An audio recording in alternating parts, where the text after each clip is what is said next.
नमस्कार, मैं शाल्वी speed news से गुरुवार की ताजा खबरों में आपका स्वागत है।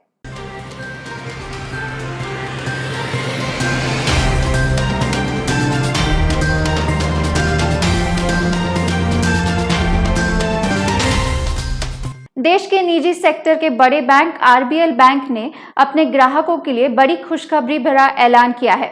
बैंक ने राहत देने के लिए ब्याज दरें घटाने का फैसला किया है, जिसके तहत बैंक ने सभी अवधि के कर्ज पर ब्याज दरें 0.10% तक कम कर दी है। ये नई दरें 22 जुलाई से लागू हो गई है। बता दें कि रिजर्व बैंक ऑफ इंडिया ने भी 22 मई को रेपो रेट में 0.40% की कटौती करते हुए उसे 4% कर दिया था।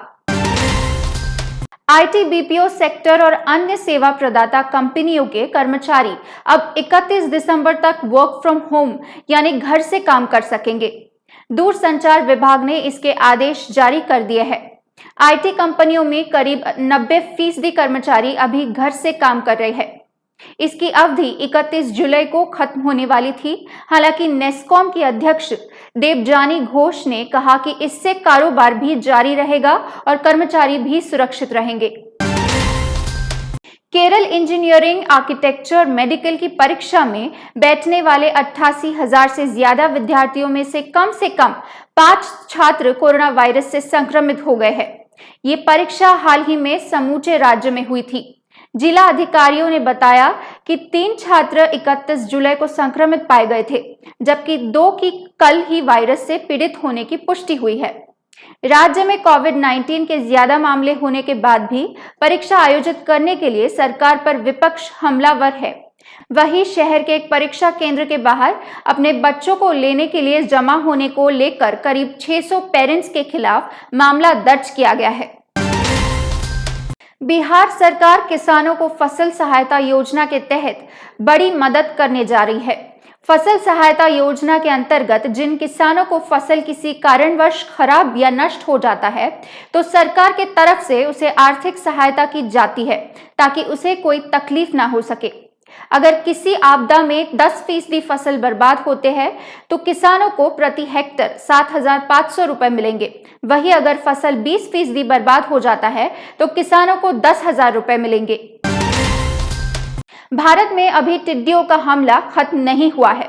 संयुक्त राष्ट्र की एक बड़ी एजेंसी ने चेतावनी दी है कि अगले 2 हफ्तों में टिड्डियों का एक बड़ा हमला फिर भारत में हो सकता है। टिड्डियों का यह हमलावर दल भारत के पश्चिमी छोर से करीब 4,000 किलोमीटर दूर से आ रहा है। ये उस देश से आ रहा है जहां से समुद्री लुटेरे दुनिया भर में कुख्यात है। संयुक्त राष्ट्र से चेतावनी आई है कि अफ्रीकी देश सोमालिया से टिड्डियों का एक बड़ा समूह उत्तर पूर्व की तरफ निकला है। ये दल 2 हफ्तों में भारत और पाकिस्तान की सीमा पे पहुंच सकता है। इलेक्ट्रिक व्हीकल को बूस्ट देने के लिए सरकार ने मोटर व्हीकल एक्ट में बदलाव किया है। केंद्रीय मोटर वाहन नियमों में सरकार द्वारा जारी किए गए नए संशोधनों के तहत अगर car tyre pressure monitoring system से लेस है या टायर रिपेयर किट है तो कार में स्पेयर टायर रखने की जरूरत नहीं है। ये बदलाव संशोधन बाजार में इलेक्ट्रिक वाहनों की बढ़ती संख्या के मद्देनजर किया गया है। कार में स्पेयर टायर नहीं होने पर ज्यादा जगह मिलेगी और इसमें एक बड़ी बैटरी रखी जा सकती है।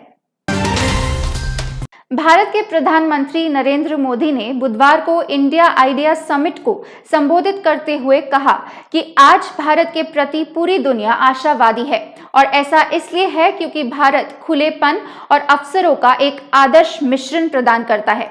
ऑनलाइन संबोधन के दौरान पीएम मोदी ने कहा, सब इस बात से सहमत है कि विश्व को बेहतर भविष्य की आवश्यकता है। हम सभी को सामूहिक रूप से भविष्य को आकार देना है।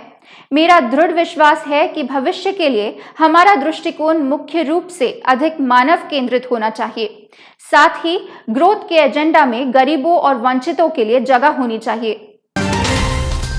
पिछले हफ्ते ही खबर आई थी कि रूस ने कोरोना की वैक्सीन तैयार कर ली है और इस वैक्सीन को राष्ट्रपति पुतिन समेत कई बड़े व्यापारी, अरबपतियों और बड़े राजनेताओं ने लिया भी है।